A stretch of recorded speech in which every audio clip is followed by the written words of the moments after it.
Hey y'all, welcome back to Ramblin' Mama. I'm Lisa. If you're new here and you're into deep dives on true crime, please consider giving me a subscribe. I think you'll like what you see. Today, we ask the million-dollar question of what the is going on with teachers.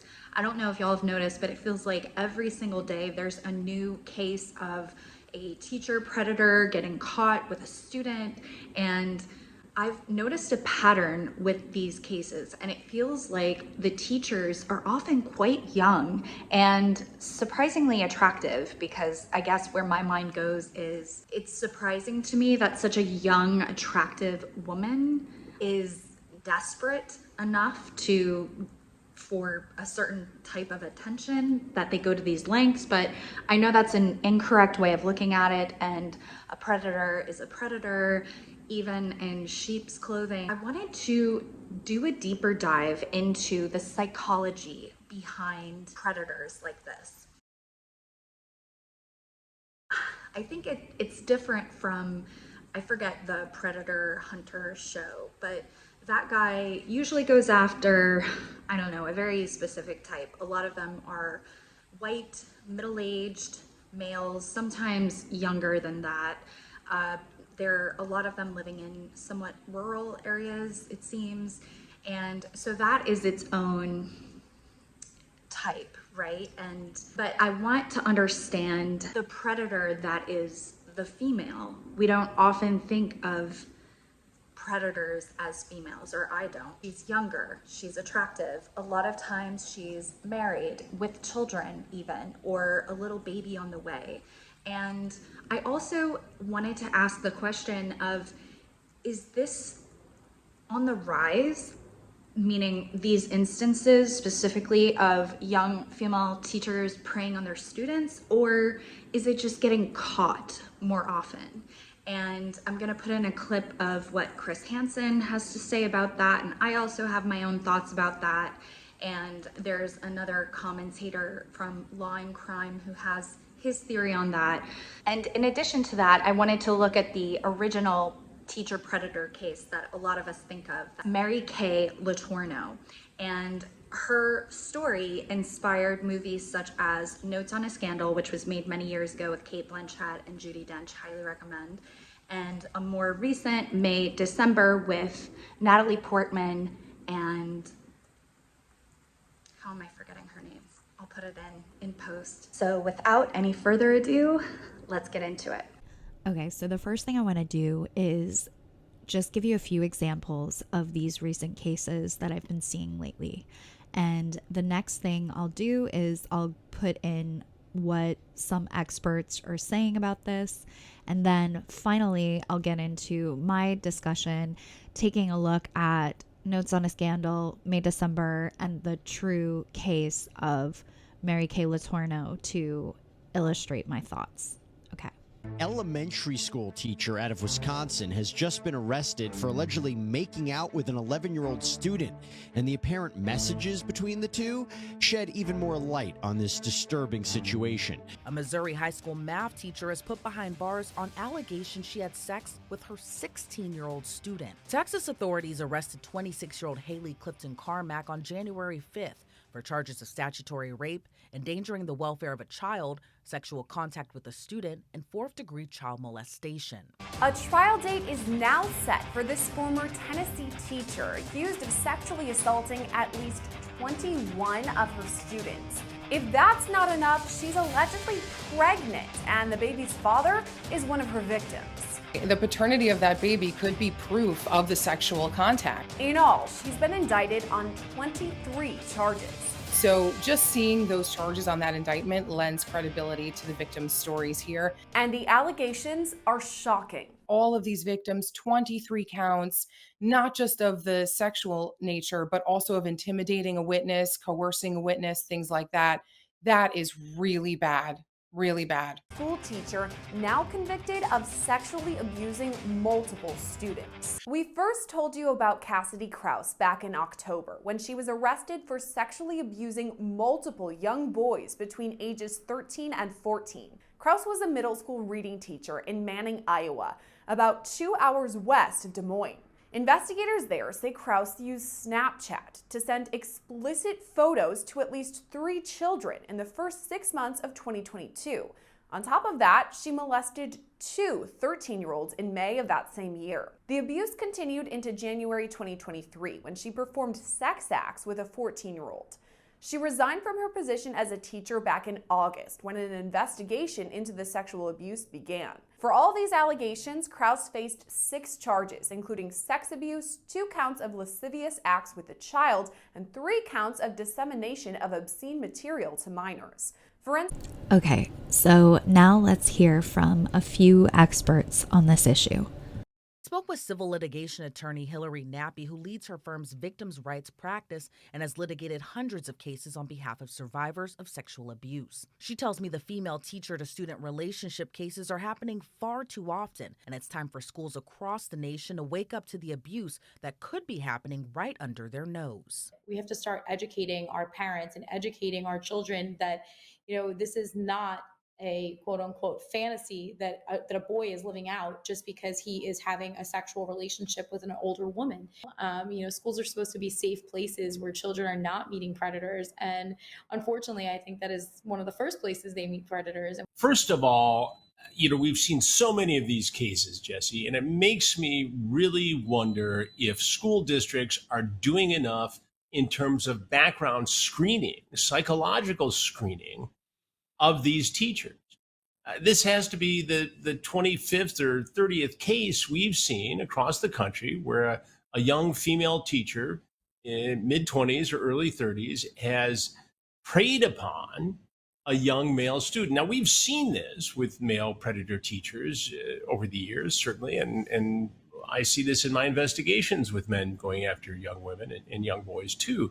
But there's something going on in the world of teachers and students that I have never seen before in my 42 years of being a journalist. And so you have to wonder, is this reality feeding off of fantasy, which I think it is? You see more and more fantasy porn available on different social media platforms, fetishizing, teacher-student relationships. And is that part of this? I don't know, but it's very disturbing. And when you look at the texts here, it's unmistakable that, there are very serious allegations and likely crimes committed. And how do you fix this kid after all this has happened? That's my first and primary thought. Psychologist Dr. John Letourneau says it's likely Krause wasn't thinking about the implications when she committed the crimes. I think sometimes the person has to condition themselves to think that everything is okay.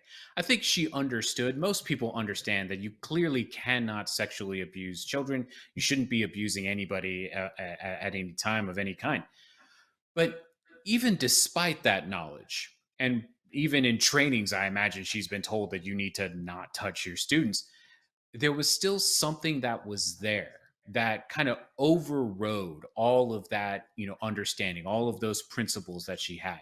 There was some kind of personal need that was overriding all of those kinds of things. Why would a teacher or a person of power abuse their position like this? Because they can. I mean, essentially, there's always this question of, there must be some kind of underlying pathology that's going on. And sometimes there is, but usually it's because the person can. If they didn't want to do it, then they wouldn't have done it. But there's some kind of interest, right? In this case, we have sexual interest.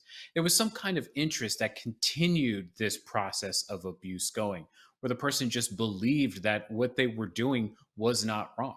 Krause pleaded guilty to all the charges back in January, going up against some strong evidence from the prosecution, including communication via Snapchat and explicit photos of Krause herself. She knows that all of this is wrong, and yet is taking explicit photos that can be tracked and are on Snapchat. Why would she do that? Well, because in her mind, she's having a relationship with them. That's the crux of all of this. All of these things, Snapchat, right, text messages, right, all of these, sexually explicit stuff, all of those things happen in healthy relationships. All of those things are relatively normal. What makes them abnormal now is the context with which those things are being done. We have an adult woman and we have minor children.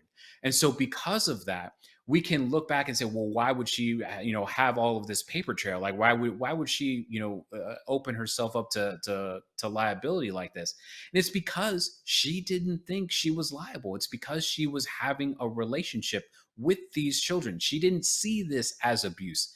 And again, she might had to have convinced herself, but at the time that she started engaging in the actual hands-on contact, even the text messages and Snapchat messages, she had long left the idea that she was an adult and was firmly entrenched in this idea that she was in a relationship with them. So going from being a teacher and teaching these children to having a relationship, at least in her mind, how do you make that big of a leap? You compartmentalize, right? You at that point, then once you start engaging in the abuse, you're no longer that authority figure to that victim. You may be that authority figure just when you show up to work and with other people who are not victims.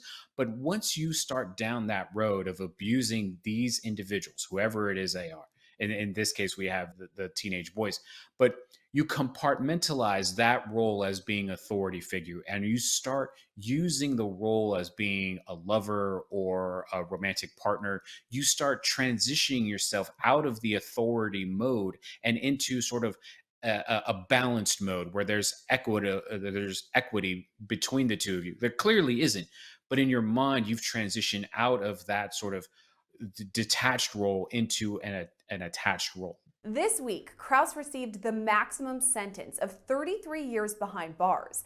Letourneau says that punishment fits the crime. These kinds of abuses, I know it seems like they're happening more regularly.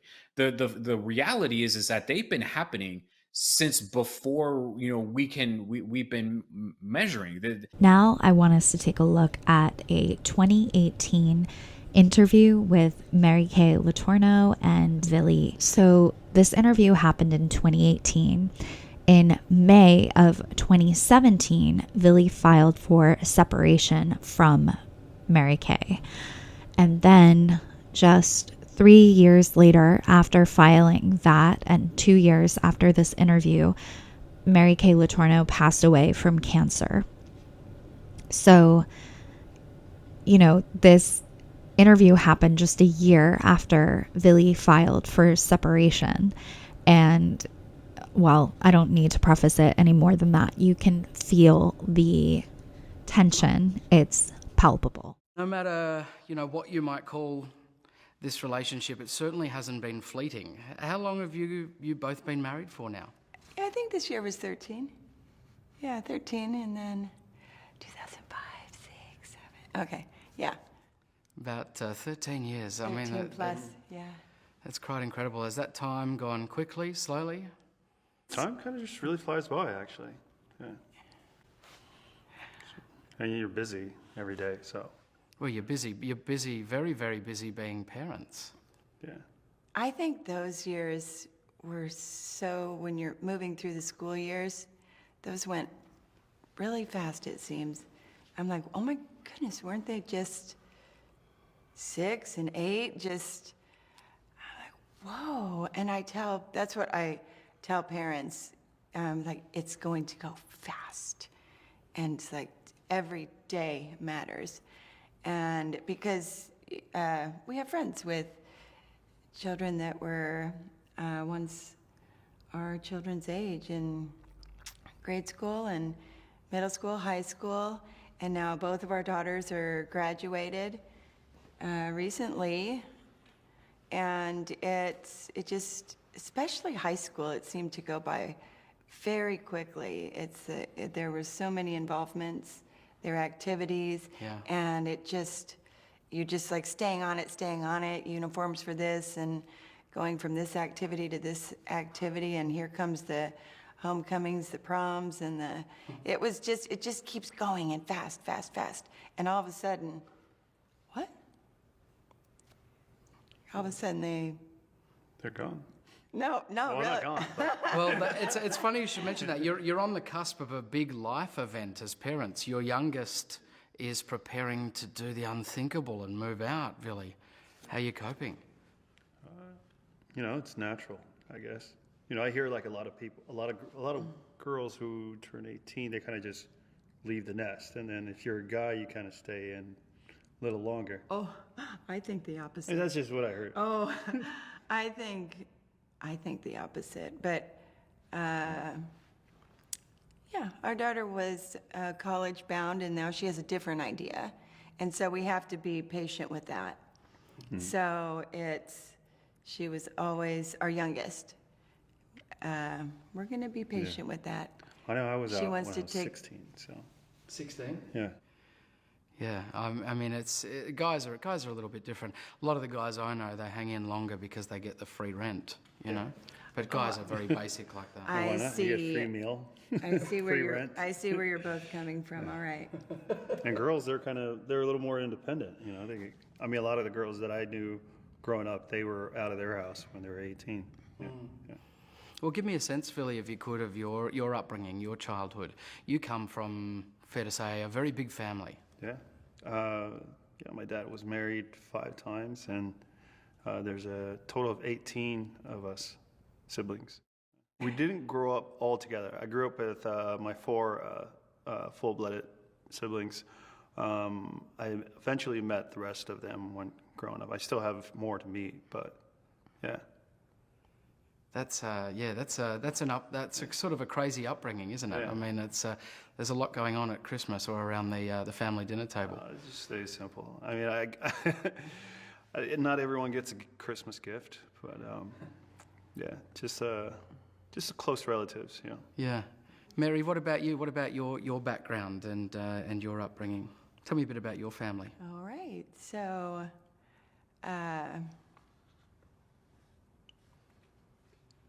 my father was married once. Just saying. Where are we going? And tell me a bit about your father. I have a mother my father's passed away, and I have 6 siblings. 5 still living. Was it a Catholic upbringing for you, Mary? Yes. And what did that involve? How kind of devout, how traditional was your family in that regard? For me, just a beautiful heritage. That's how I do think of it. So far, we can see that there's so much image control happening from Mary Kay's end that it feels like there's no real content in this interview coming from her other than image control. And it feels like when they get to topics that are far enough away from the issue of her being a predator, then she wants to vamp endlessly. She goes into at length her relationship with the Catholic Church, which is complicated and boring and not topical. And it feels like the elephant in the room here is inevitable to discuss, even when they touch on the issue of their children, their 2 daughters. The question of, do girls grow up faster than boys do? That's a common, I think developmentally there might be some truth to that too, that girls will mature faster. And I'm not sure what the evolutionary purpose of that is, but even that conversation is tinged with this hint of, maybe Vili was even younger mentally, emotionally speaking than he would present at the time. And, there's all this squabbling about, well, I knew of him, I was aware of him, that you'll get into in this next clip. But let me know if you want me to do a full breakdown of this whole interview. I find it so fascinating and tragic. And yeah, I'm sure it'll get a copyright strike, but who knows? Hopefully, if you're seeing it, it means it was able to stay. Let me ask you about you two. When did you first meet Vili? Meet? Well, I met his brothers and older sister before I met him. So there are 4 in his family. And then the first time I was familiar with the name Vili Fualaau, gosh, I don't know, 1989, 88, not sure. Was that when you were here, his year 2 He teacher? was one of my students back then. I hardly remember. Of course, I remember his name. So, and I knew the Fualaau family because I knew the other siblings. So, before, and then here came a unique one. So, well, they're all quite unique, as any family, I think, or all the siblings are unique. This will be a test of your memory, Vili. I mean, you would have been 8 or so back then. Do you have any memory of those years? He's I told have me. like, not really like good memories, but some of them are just random, just pretty much random stuff. What sort of memories? Like I remember hiding in the closet. There was a closet in the Oh, no. in the classroom, and then me and my friends, we used to be in there hiding in the classroom. From Mary? Why don't you say what you were doing hiding in the We were closet? just hiding in the closet. No, what did you tell me you were doing? That's weird to talk about right now. Which only makes me want to know about it even more. Go on, Mary. What was he doing in the closet? Oh, It's this just is really- what you said to me is like, yeah, we'd hide in the closet and we'd hope you'd walk past so we could look under your skirt. I'm like, what the heck? I mean, who's like tells like years later, like, is that what you told? It is what you told me. Does that make you feel better? No, I'm just saying. Do I need to pause for mediation here? No, I'm just saying it was like, what does he remember? That's what he told me he remembered. I'm like, wow. Yeah, right. Wow, I had no idea. Yeah. There's also like 2 or 3 girls in there that liked me, and I used to get like these weird messages from them, like little notes. Really? Yeah. Yeah. There you go. I thought I was so aware. I had no idea there were closet. The closet spanned the whole side of this, so it's not like just for the visual. And there were these big, giant, like from bottom to top, the doors. All right. And that part was one of the most tragic sections of this interview to me.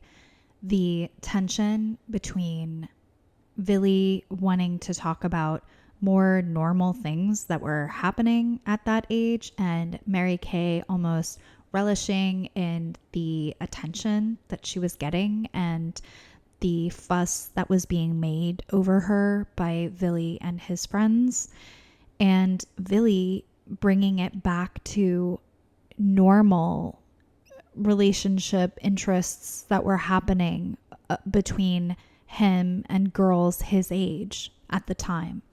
And again, it's something that a lot of people have already pointed out about Mary Kay Letourneau is how she refuses to see Vili as a child when she initiated their contact.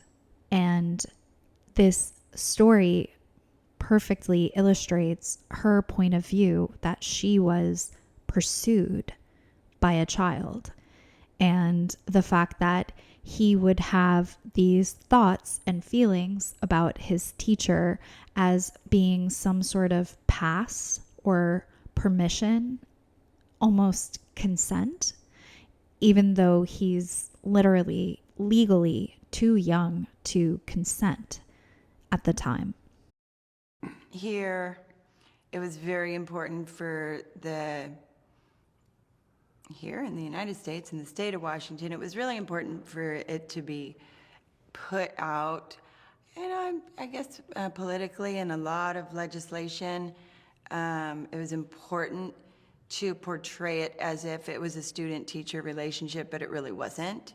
So even though once upon a time, even you ask, well, when did you first? Well, I feel kind of awkward answering that because it's sort of wanting to connect it to this as a student-teacher relationship, and which is really big in law, and doesn't matter coach, teacher, supervisory. She's basically saying it was like sometime. So it was after. after. So I am saying Summer. that. I was taking college classes for my continuing education, for my certification in teaching. You have to have it every 5 years. You got to update. So, or else they pull your certification. So, and the same in a lot of industry professions. You have to do continuing education. I had classes. He was also in a class at the same college. So for summer. So yes, it was summer school, but it was a class in the summer. Let me ask you, Vili, in a different way. At what point did this morph, I guess, from teacher and former student to boyfriend and girlfriend? Just a friendship, really. And then during summertime, things just got a little closer, and there was some I don't even know how to say it, dramatic stuff going on, drama. Really? What?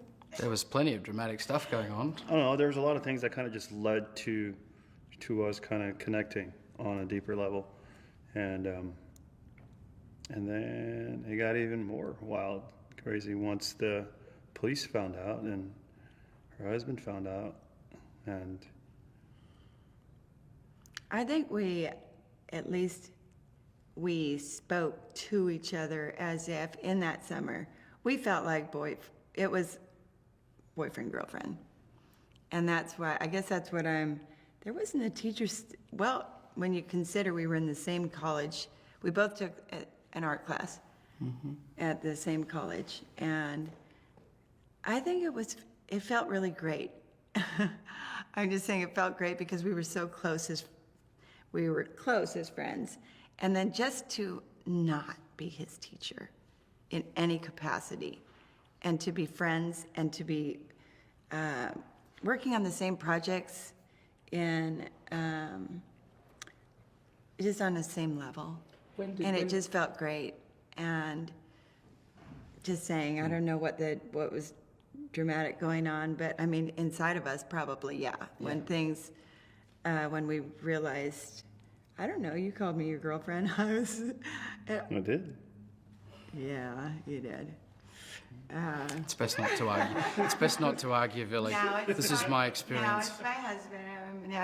Yeah. When Mary did Vili make it clear to you that he was interested in you physically, sexually, I guess?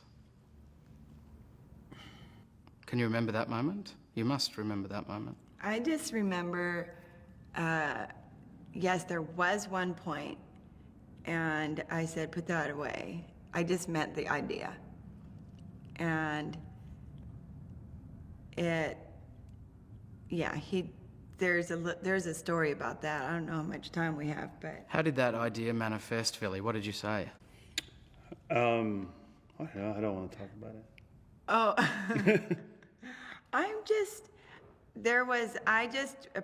I appreciated, this is the wrong word, but there was a moment where he said that he did say he was in love with me. And it scared me. And that was before anything physical between you both? He said he was in love? Oh, yeah. Yeah. Like, I don't know. Yeah, like weeks, a month. Did it feel like love to you back then, Vili? Yeah. I mean, for anyone, yeah. It's what you would, I don't know, for me, yeah. I mean, for anybody, first time, figure out what love is for the first time, that's all you know. So for what I know that it was back then, yeah, I would say that was real love. I'm trying to take a couple of steps back to when you first made that brave decision to say something to Mary. Was it initially on a dare or, in front of your mates? Yeah, it was actually It started off that way with trying to get closer to her, but that was the reason. Of which And- I knew nothing about. Yeah. So that's how her and I started talking, was because there was that bet. And then, later down the road in the relationship, kind of just, the bet just wasn't even, it hadn't even crossed my mind anymore. So. Wow. So, Okay, so this is the synopsis taken from Wikipedia of Notes on a Scandal. It's a 2006 British psychological drama thriller directed by Richard Eyre and produced by Robert Fox and Scott Rudin. It was adapted by the 2003 novel of the same name by Zoe Heller. I saw elsewhere that Zoe Heller, in an interview, attributed the inspiration for her novel on the real case of Mary Kay Letourneau. And Patrick Marber wrote the screenplay. He also wrote Closer. The film stars Judi Dench and Cate Blanchett, and it centers on a lonely veteran teacher, that's Judi Dench, who uncovers a fellow teacher's illicit affair, that's Cate Blanchett, with an underage student. And in the film, the underage student is 15, so he's even older than what happened in real life. And you see this real regression that happens in Sheba, that's Cate Blanchett's character's name. When Sheba enters into this, whatever you want to call it, illicit affair with the student, she starts dressing differently and acting differently and sort of pretending like she's also 15.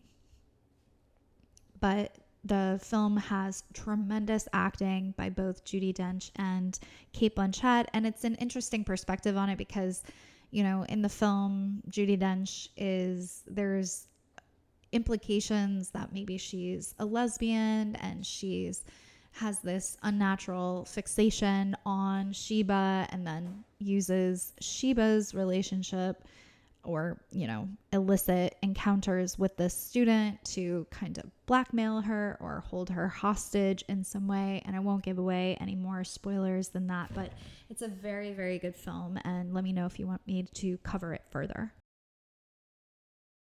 Okay, so I have not seen May December, full disclosure.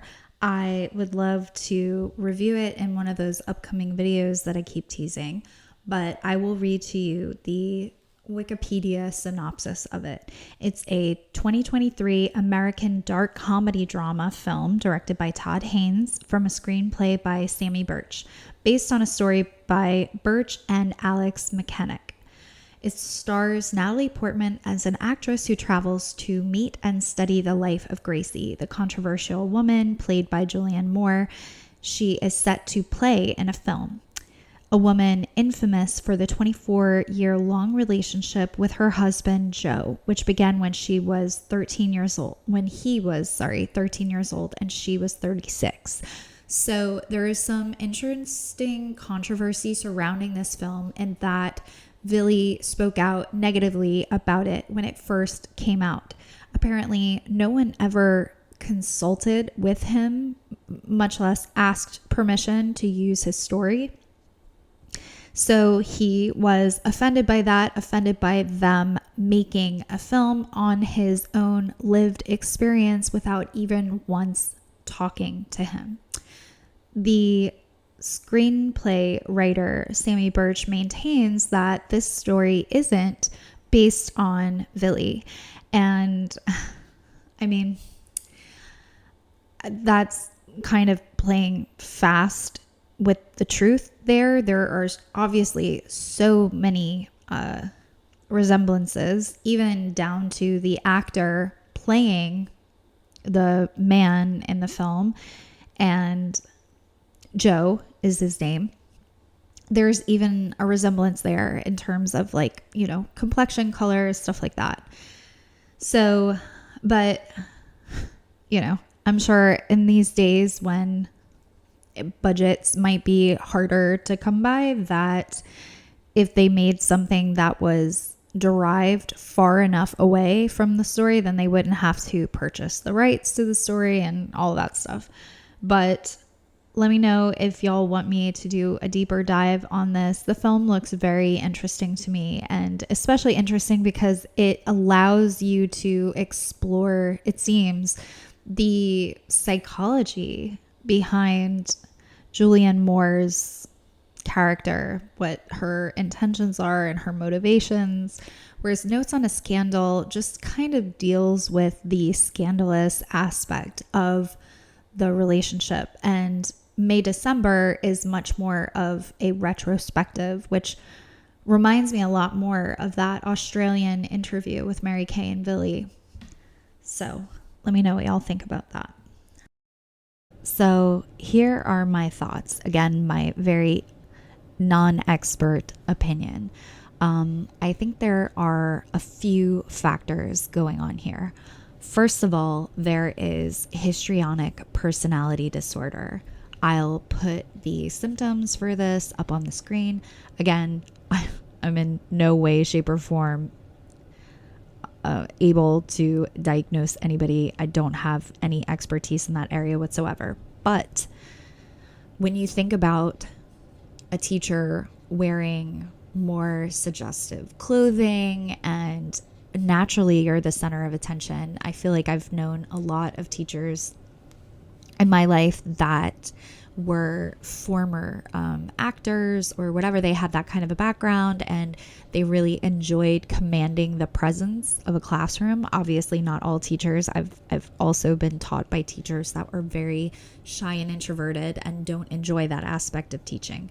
But I do think that there's a proclivity in some individuals, especially it appears younger women seeking the attention from boys, really. So there's that. Also, as in the case that of Notes on a Scandal, it feels like Cate Blanchett's character in that film really regresses. I think there's an arrested development inside a lot of these women, and I think that arrested development almost helps them justify that they're not doing anything wrong, because whether it's intellectually or emotionally, they feel like they are on that same level of the child. And this could be due to some trauma that occurred during that time, or it could even be as simple as not having the greatest experience as a young preteen or early teen and wanting to rewrite history in some way. And that's what we see Cate Blanchett do in Notes on a Scandal. We see her suddenly, I mean, this always happens when you have an affair, I guess, but you know, she's dressing more provocatively, wearing more makeup and stuff. But it's not just that. She has a more adolescent attitude about everything, about her dress and her makeup. And so it's not just that she's like feeling herself, as the kids say, maybe. I don't know if they still say that. But it's that she's, like almost pretending like she is the age that this boy is. I believe in the film he is 16. I could be wrong though, maybe 15. Yeah, so histrionic personality disorder, arrested development. The third is very obvious, and I feel like some of these experts alluded to it, but it's narcissism, right? Because, and I feel like we definitely see this in the Mary Kay Letourneau interview. Like, if she doesn't think it's a problem, if she refuses to admit that she could inflict any harm on anybody, then it's not a problem. And it's like, okay, sweetheart, you know, there are real consequences regardless of the mental gymnastics that you do in order to justify it. And case in point, years later, Vili is much more open, and I think particularly after her death, about acknowledging the fact that he was abused, he was taken advantage of, he was harmed. And that it wasn't some, jackpot, adolescent boy jackpot that he hit, but it was actions that an adult with her adult brain should know better inflicted on a boy, a young boy. 13 is when they acknowledge that it started, but they knew each other as young as when he was 8, and he was groomed into thinking that this was okay, this was normal, this was acceptable, and the only bad thing about it was that it had to be hidden from the authorities or certain adults that would judge them. So the last thing is so trite, but I think there is a role that technology is playing in this, as Chris Hansen, I think, alluded to. And I think it's happening on a few levels. One level is just like Chris Hansen was talking about. There's the proliferation of fantasy porn and, the teacher-student thing. And I think it's like more available probably than ever before, right? And I think it perpetuates this idea, or maybe like validates it to somebody who might have that fantasy already, a female predator who might already have that fantasy, and then they see it acted out in porn, and there's a certain amount of permission maybe that it gives them, or they think that it's normalized in a way that it's represented.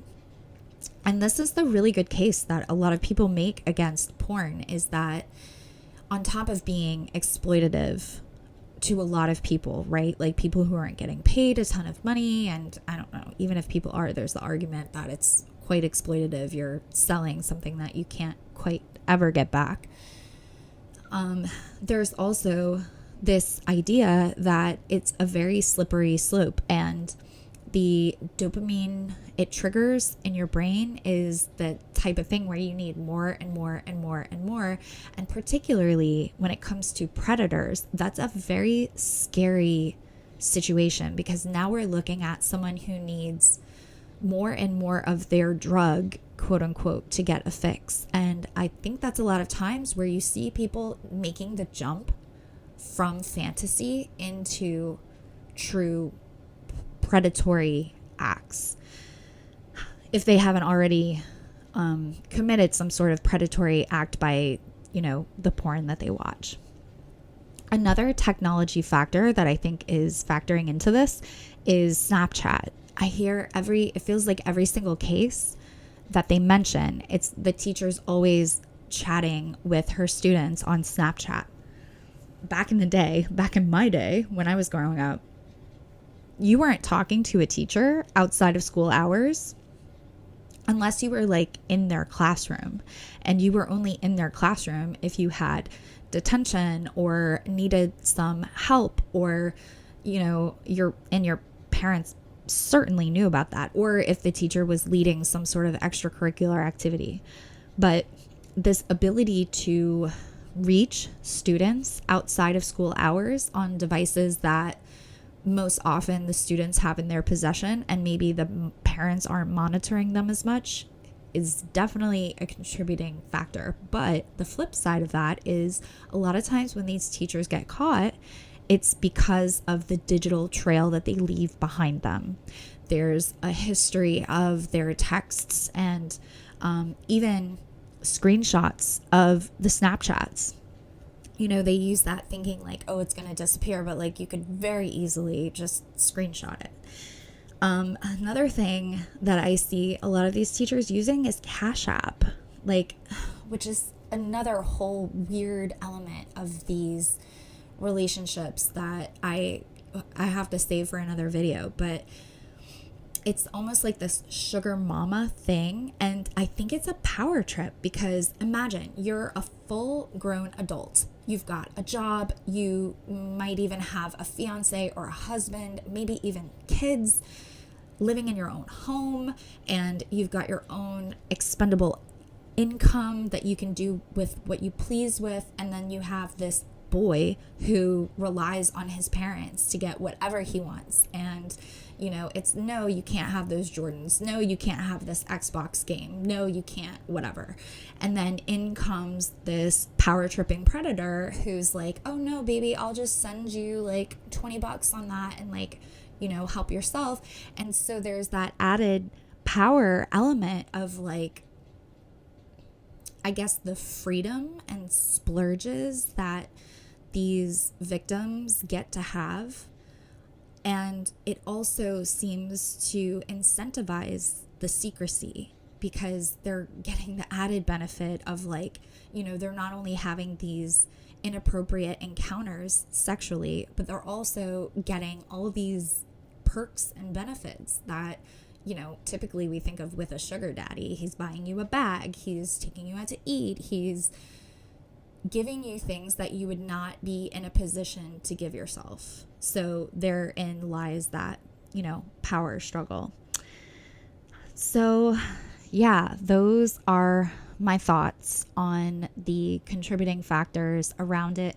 I can't really say if it's on the rise. I saw this paper that tried to look into that, and I think the paper itself was inconclusive, the study, that they weren't in fact finding that there were more instances of it. My hope is that we're just catching it more. And now that we're catching it more, my hope is that we can use this as discourse to start a conversation around how to prevent this.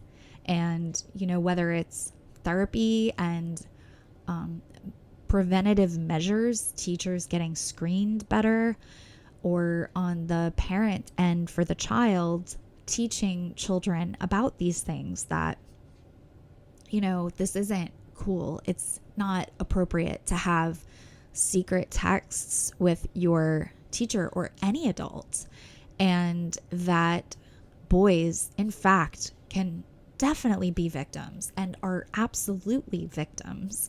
And, you know, the old thing too, that like, it's not your fault to the child. And even if, like, Mary Kay Letourneau really tried to emphasize this fact, that making it seem like Vili was the one who was more aggressive or pursuing her. And even if that is the case, which I find it very hard to believe, but even if that is the case, it still is not that child's fault. That child doesn't have a fully developed brain until they are, 25, which I guess some of these teachers don't even have either. But so there you go. Those are my non-expert opinions. So what do y'all think? Do you have your own theories on why this seems to be happening more, or do you think it's happening more? What do you think about the Mary Kay Letourneau case, and do you want me to take a deeper dive into it? I know I keep teasing that I'm going to do a countdown of my favorite true crime movies based on true stories, and that's coming very, very soon. But please remember to give me a like and subscribe and comment your thoughts below, and I'll see y'all next time.